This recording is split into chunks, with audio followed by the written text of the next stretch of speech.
sir. So my party has 4 minutes, and I propose to take exactly 4 minutes.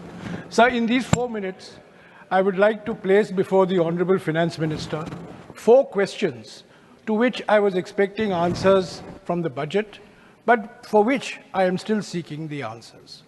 The first question is, why is private investment still sluggish?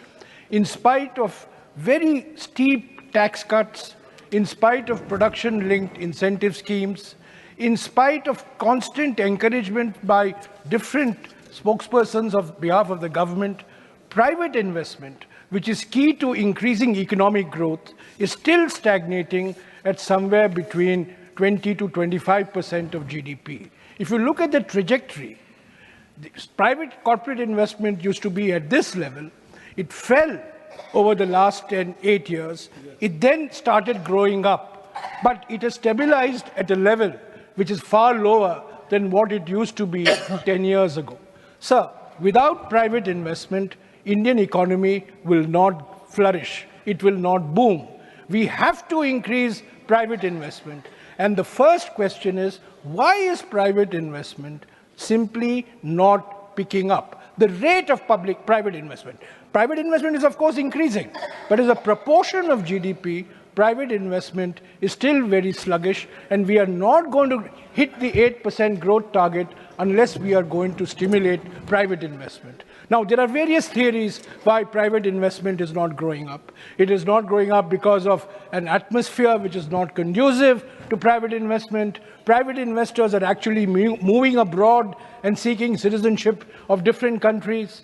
The economy is going through oligopolization in different sectors of the economy. But whatever the reason, I think this is a question that the Honourable Finance Minister will have to address, not today, but in the context of the next budget in February or thereabouts next year. So the second question, why is manufacturing as a proportion of GDP falling? Now, we are all in agreement. There can be no argument that manufacturing must flourish, must deepen in our country.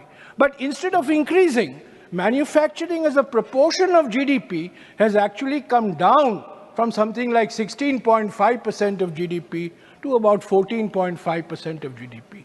And I'll give you one simple example, which is a very telling example. In 2013-14, garment exports from India was $15 billion. In 2023-24, garment exports from India, $14.5 billion.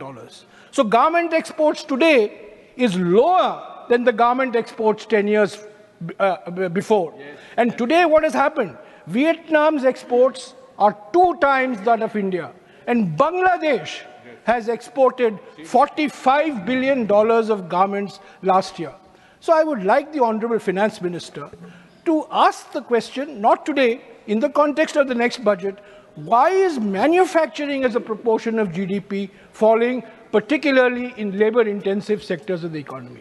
Sir, the third question, why is private consumption not growing? Last year, private consumption grew only by about 4%.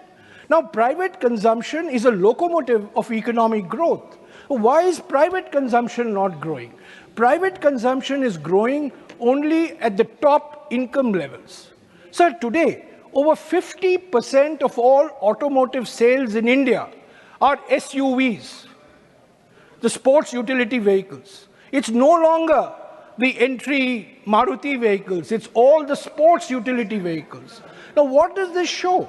It shows that there is consumption, there is purchasing power, but it is concentrated at the higher income levels. And there is no mass consumption taking place of mass consumer goods that will drive economic growth.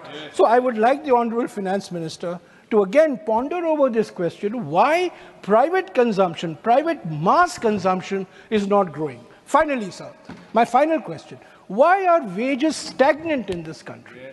Government's own data, economic survey's own data shows that real agricultural wages, inflation-adjusted agricultural wages, have fallen by 1% over the last 10 years. And the periodic labour force survey of the government shows that across the sectors, salaried class, self-employed, average real earnings have remained stagnant. Now, if wages remain stagnant, purchasing power will remain stagnant. If purchasing power remains stagnant, consumption will remain stagnant.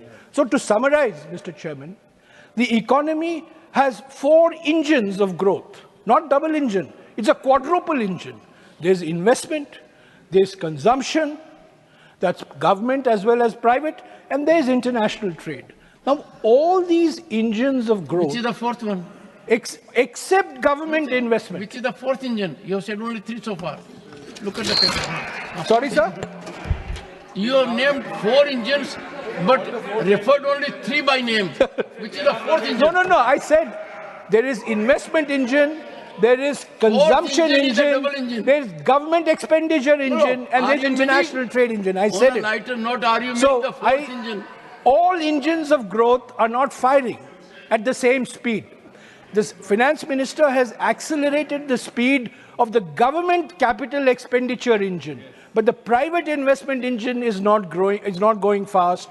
The private consumption engine is not going fast. And of course, the international trade, over which she has little control, is not growing fast. However, the example of the garment industry shows that the problems of growth lie not so much in external markets, but in what we do internally. So I would again say, sir, the intent of the budget is one thing. The content of the budget is quite different. And the content of the budget has to address these 4 fundamental issues that I have raised. Thank you, sir.